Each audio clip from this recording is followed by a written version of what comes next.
इस पवित्र दिव्य धाम पर मैंने हमेशा कहा है कि 90% लोगों की कामनाओं की पूर्ति हमेशा होती है।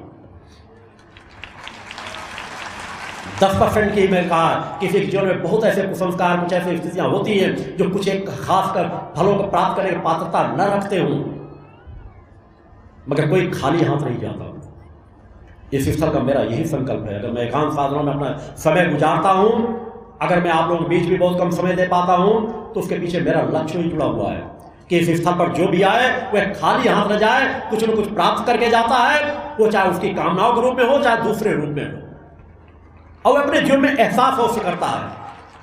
इस पवित्र धाम पर लोग अनेकों प्रकार के आते हैं। गुरु जी आज इतने दिन से भोजन नहीं करा, इतने दिन बीमार था, आश्रम में आते हैं इसको चेतनता मिल गई, आश्रम से आते हैं भोजन करना प्रारंभ कर दिया, आश्रम में आता है तो इसकी बीमारी ठीक हो जाती है।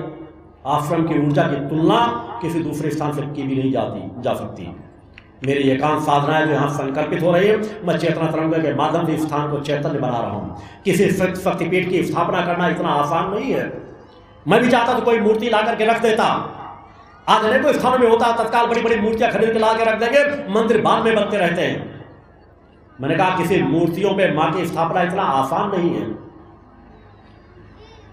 उसके लिए एक बहुत बड़ा पथ है। मूर्तियां स्थापित करना आसान है, मगर किसी सत्य को स्थापित करना इतना आसान नहीं। हम सब जब कहीं न कहीं सत्य के बन जाएंगे, तभी सत्य का स्थान वह स्वरूप धारण कर सकेगा।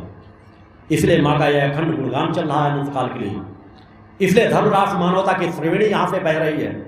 मेरे एकांत की साधना कि समाज में परिवर्तन डाल सकूं, इसलिए हर पल अपने आप को तपाने का प्रयास करता हूं। मैं भी चाहता हूं अपने जीवन को जैसा चाहता हूं वैसा जी सकता था। आप लोगों को अगर चरित्रवान बनने का, ब्रह्मचर्य व्रत का पालन करने की बात कहता हूं, तो मैं भी आप तीनों बच्चों के जन्म के बाद, पूजा सज्जा ज्योति के बाद, जब मुझे इच्छा नहीं थी मेरे पास और कोई संतान हो, मैंने तत्काल उस समय से ब्रह्मचर्य व्रत का पालन का संकल्प सपत्नीक ले लिया था। और जिन क्षणों से, जिस क्षण से मैंने सपत्नीक ब्रह्मचर्य व्रत का संकल्प लिया, मेरी पत्नी सामने बैठी हुई है, तब से लेकर आज तक विकार आपका कोई भावना भी स्पर्श नहीं कर गई। उस अवस्था को प्राप्त तो करो, त्याग में जीवन तो जियो, उस तरह की अवस्था को प्राप्त तो करो। आप तो अनेकों ब्रह्मचारी अपने आप को कहने वाले होंगे, बाल ब्रह्मचारी, मगर हर पर विकारों में ग्रसित हैं। सत्य की यात्रा इतनी आसान नहीं है, मगर बहुत सरल भी है। केवल उस पथ पर चलने का संकल्प एक बार ले लो, यही भक्ति है। नाच गाना रास रंग से कुछ हासिल नहीं होगा। ठीक है, हम भक्ति के गीत गा लेते हैं, हर चीजें कर लेते हैं, इनसे हमारा भाव पक्ष पैदा होता है, मगर आज भाव पक्ष दूसरे पथ में चलता चला जा रहा है, उसे कहीं ना कहीं रोकना होगा।